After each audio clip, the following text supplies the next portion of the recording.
Good afternoon. Today we will discuss about drugs acting on cardiovascular system और इसमें first topic है हीमोस्टैटिक्स। हीमोस्टैटिक्स है वो एजेंट्स होते हैं जो ब्लीडिंग को कंट्रोल करने में हेल्प करते हैं। तो हीमोस्टैटिक्स पढ़ने से पहले नॉर्मली जो बॉडी में ब्लड क्लॉटिंग होती है उसका नॉलेज होना चाहिए। जब कभी चोट लगती है तो थोड़ी देर बाद में ब्लड है वो क्लॉट हो जाता है और ब्लीडिंग है वो स्टॉप हो जाती है।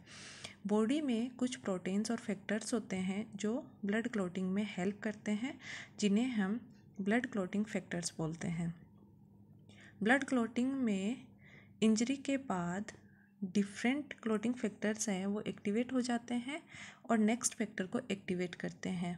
फाइनली जो फाइब्रिनोजन है वो थ्रोम्बिन से एक्टिवेट होकर फाइब्रिन का मेस बनाता है। इस नेटवर्क में ब्लड सेल्स है वो ट्रैप्ड हो जाती है और ब्लीडिंग स्टॉप हो जाती है। तो ब्लीडिंग स्टॉप करवाने के लिए हम इन डिफरेंट क्लॉटिंग फैक्टर्स है उनको भी एज ए हीमोस्टैटिक्स यूज़ कर सकते हैं। टॉपिक है हीमोस्टैटिक्स। हीमोस्टैटिक्स हैं वो एजेंट होते हैं जो ब्लीडिंग को अरेस्ट और कंट्रोल करने में हेल्प करते हैं। नेक्स्ट है क्लासिफिकेशन ऑफ हीमोस्टैटिक्स। हीमोस्टैटिक्स को 2 ग्रुप्स में क्लासिफाइड किया जाता है। फर्स्ट है टॉपिकल हीमोस्टैटिक्स एंड सेकंड है सिस्टेमिक हीमोस्टैटिक्स। जो टॉपिकल हीमोस्टैटिक्स हैं इन्हें फर्दर हम 4 ग्रुप्स में क्लासिफाइड कर सकते हैं। फर्स्ट है कोएगुलेंट्स एंड क्लॉटिंग फैक्टर्स, जिसमें आता है thromboplastin, thrombokinase, thrombin and fibrinogen. Second है ऑक्लूसिव, जिसमें है fibrin form, oxidize cellulose, absorbable gelatin sponge, calcium alginate. Third है वेसोकॉन्स्ट्रिक्टर्स जैसे एपिनेफ्रिन, नॉर एपिनेफ्रिन। फोर्थ है स्टेप्टिक्स, जिसमें आता है ferric sulphate, ferric chloride, silver nitrate, tannic acid, alum, zinc chloride etcetera. Second group है हीमोस्टैटिक्स में सिस्टेमिक हीमोस्टैटिक्स, जिसमें आता है coagulants and heparin antagonist. Coagulants हैं इनको फर्दर हम क्लासीफाई कर सकते हैं विटामिन के एंड एनालॉग्स, जैसे विटामिन K1 जिसको हम बोलते हैं फाइटोनेडायोन्स, K2 मीनाक्विनोन, K3 मीनाडायोन्स। इसके अलावा ब्लड एंड ब्लड कंपोनेंट्स हैं जैसे फ्रेश होल ब्लड है एंड प्लाज्मा। थर्ड है वो है फाइब्रिनोलाइटिक इनिबिटर्स जैसे amino, caproic acid, tranexamic acid and aprotinin. इसके अलावा है हिपेरिन एंटागोनिस्ट जैसे प्रोटामिन।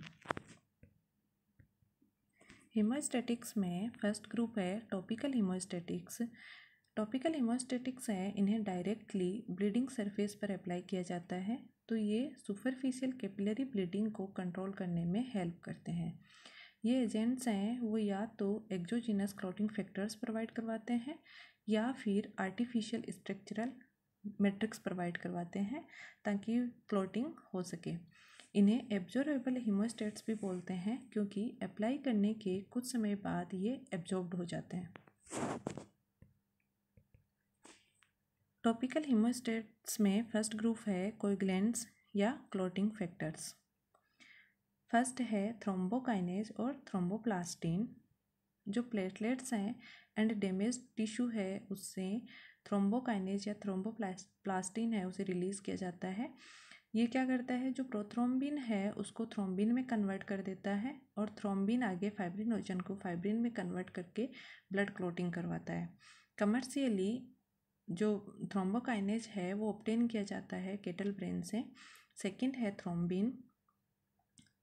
थ्रोम्बिन है ये क्या है कि जो प्रोथ्रोम्बिन होता है वो होता है ब्लड क्लॉटिंग फैक्टर सेकंड, और प्रोथ्रोम्बिन है वो थ्रोम्बोकाइनेज की हेल्प से थ्रोम्बिन में कन्वर्ट हो जाता है, जो कि एक्टिवेटेड फॉर्म ऑफ प्रोथ्रोम्बिन होता है। और ये थ्रोम्बिन आगे फाइब्रिनोजन को फाइब्रिन में कन्वर्ट करके ब्लड क्लॉटिंग में हेल्प करता है। इसी के साथ जो क्लॉटिंग फैक्टर हैं जैसे 13, 5th एंड 8th उसको भी स्टिमुलेट करता है। कमर्शियली बोवाइन थ्रोम्बिन है उसे यूज़ किया जाता है। नेक्स्ट है फाइब्रिनोजन। फाइब्रिनोजन है वो क्लॉटिंग फैक्टर फर्स्ट होता है। फाइब्रिनोजन है वो थ्रोम्बिन की हेल्प से फाइब्रिन में कन्वर्ट होता है और फाइब्रिन मेस बनाता है, जिससे ब्लड सेल्स ट्रैप्ड होकर ब्लड क्लॉट बनाती है। मोस्टली 2% ऑफ फाइब्रिनोजन है उसे यूज़ किया जाता है। टॉपिकल हीमोस्टेट्स में सेकेंड ग्रुप है ऑक्लूसिव्स। ऑक्लूसिव्स क्या है? ये अदर देन क्लॉटिंग फैक्टर्स होते हैं जो आर्टिफिशियल क्लॉट फॉर्मेशन या फिर आर्टिफिशियल मैट्रिक्स प्रोवाइड करवाते हैं जिससे ब्लीडिंग को कंट्रोल करने में हेल्प करते हैं। फर्स्ट है फाइब्रिन फॉर्म। फाइब्रिन फॉर्म क्या होती है? ये एक स्टेराइल फाइब्रिन स्पंज या फिर फॉर्म है जिसे ह्यूमन फाइब्रिनोजन पर थ्रोम्बिन के एक्शन से बनाया जाता है। ये ब्लड को ट्रैप करके क्लॉटिंग में हेल्प करते हैं। सेकंड है ऑक्सीडाइज्ड सेलुलोज। ऑक्सीडाइज्ड सेलुलोज है वो स्टेराइल सर्जिकल गोज होता है जो ऑक्सीडेशन ऑफ कॉटन से प्रिपेयर्ड किया जाता है। इसकी हीमोग्लोबिन के लिए हाई एफिनिटी होती है जो आर्टिफिशियल क्लॉट बनाने में हेल्प करता है। इसे मोस्टली सरफेस हीमोस्टेटिक्स की तरह यूज़ किया जाता है क्योंकि ये प्रॉपरली एब्जॉर्ब्ड नहीं होता और टिश्यू की हीलिंग में इंटरफेयर करता है। नेक्स्ट है एब्जॉर्बेबल जिलेटिन स्पंज। ये स्पंजी मटेरियल होता है जो एनिमल की स्किन के जिलेटिन से बनाया जाता है। ये ब्लड को एब्जॉर्ब करके क्लॉटिंग में हेल्प करता है। फोर्थ है कैल्शियम एल्जिनेट। कैल्शियम एल्जिनेट है इसे एक्वस कैल्शियम क्लोराइड में एक्वस सोडियम एल्जिनेट मिलाकर बनाया जाता है जिसे वुंड ड्रेसिंग में यूज़ करते हैं। इसके अलावा zeolite, chitosan and microfibril collagen है उसे भी यूज़ कर सकते हैं। नेक्स्ट है वेसोकॉन्स्ट्रिक्टर्स। ये एजेंट्स हैं वो smooth muscle of blood vessels को कॉन्ट्रैक्ट करते हैं जिससे डायमीटर डिक्रीज हो जाता है और ब्लड फ्लो है वो डिक्रीज हो जाता है, जैसे एपिनेफ्रिन, नॉरएपिनेफ्रिन। इन्हें मोस्टली 1% सॉल्यूशन के रूप में यूज़ किया जाता है जो नोज से ब्लीडिंग हो रही है उसमें। नेक्स्ट है स्टेप्टिक्स। ये एजेंट्स हैं वो ब्लड और जो सॉफ्ट टिश्यू है उसकी प्रोटीन्स को प्रेसिपिटेट कर देते हैं और जो ब्लीडिंग वेसल्स हैं उनको सील करके ब्लीडिंग को कंट्रोल करते हैं, जैसे ferric sulphate, ferric chloride, silver nitrate, tannic acid, alum and zinc chloride. Second group है सिस्टेमिक हीमोस्टेट्स।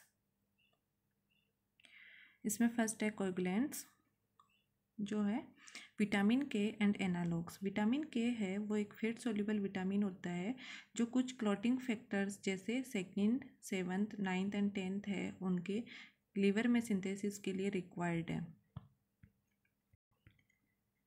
यदि विटामिन के की डेफिशिएंसी हो जाती है तो इन क्लॉटिंग फैक्टर्स का सिंथेसिस नहीं हो पाता जिससे कोएगुलेशन ऑफ ब्लड है वो इंटरफेयर होता है। विटामिन के को sweet clover poisoning and anticoagulant rodenticides होते हैं उनकी टॉक्सिसिटी में यूज़ करते हैं।